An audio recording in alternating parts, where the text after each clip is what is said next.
So we're going to end week 11 and adaptations to aerobic training by talking a little bit more about VO2MAX. Now I know some of you are probably getting tired of VO2MAX, but it's a it's a way to measure aerobic performance. As you'll learn with resistance or anaerobic training, there's not really a gold standard, like a test that's like, yes, this measures your anaerobic capacity. VO2MAX, we can do that for aerobic capacity. So we're going to talk specifically about the muscular, respiratory, cardiovascular systems and how each of them can limit. A fair amount of this is going to be review, but I think we're going to be able to tie some things together that we've talked about throughout the semester. And we're going to talk about how, depending on the type of individual, VO2MAX is limited by very different things. And so we've got sedentary or inactive, just typical active, and then elite athletes. Okay. Most of us are going to fall in here. I think very few of anybody or very few of the class falls under sedentary, and then if elite, maybe with Leroy. All right, so VO2MAX is affected by content of oxygen in the blood, getting that oxygen, so basically getting the oxygen into the blood, getting that oxygen then delivered to the muscle, and then taking up and using that oxygen within the muscle cell. So this involves the muscular, cardiovascular, and respiratory systems. So how can each of these systems limit VO2MAX? Well, with the muscular system, there's a lot of ways, and these are just a few of them, okay? And we'll talk about these more in depth during class, but just two examples. We have low oxidative enzymes, so we can't go through the electron transport chain. We, for some reason, have the inability, or the mitochondria have the inability to utilize oxygen.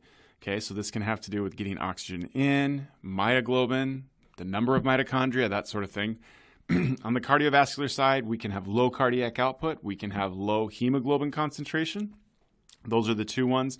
And then the respiratory limitations, these are ones that we don't really see very often, but can't happen. Okay, so diffusion capacity can be limited. Okay, this comes back to transit time and getting that oxygen from the alveoli into the bloodstream. Okay, I would make an argument, and I think there's a very solid argument to be made, that you have more than enough oxygen in your alveoli to do just about whatever you want to do. The problem is you have to get it into the bloodstream, you have to deliver it, and then you have to be able to use it.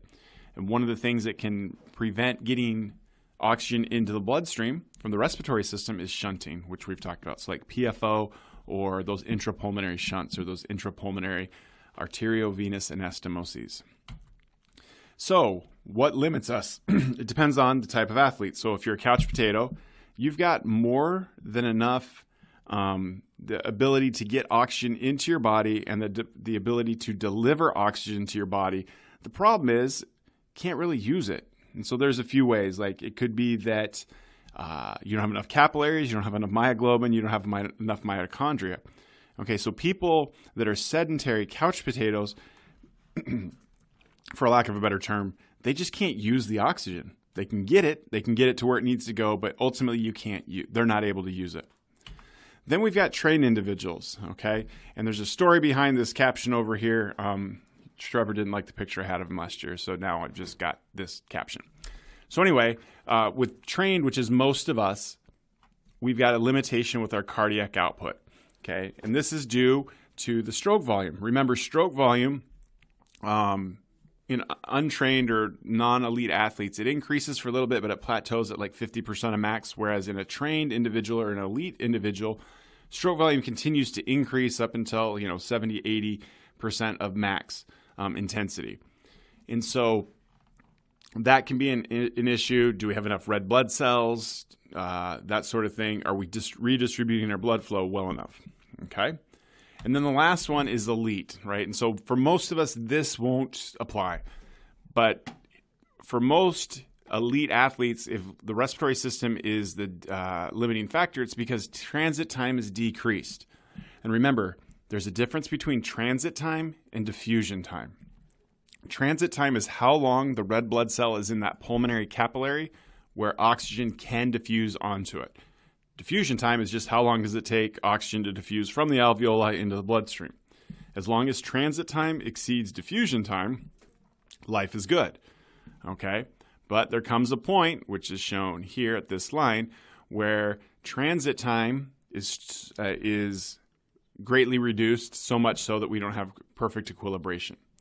Respiratory steal, we talked about that a few weeks ago. So the ability or the fact that in order to get these massive amounts of oxygen or air into the lungs, respiratory system has to work a lot harder, the diaphragm. And then in some cases, we actually have hypoventilation.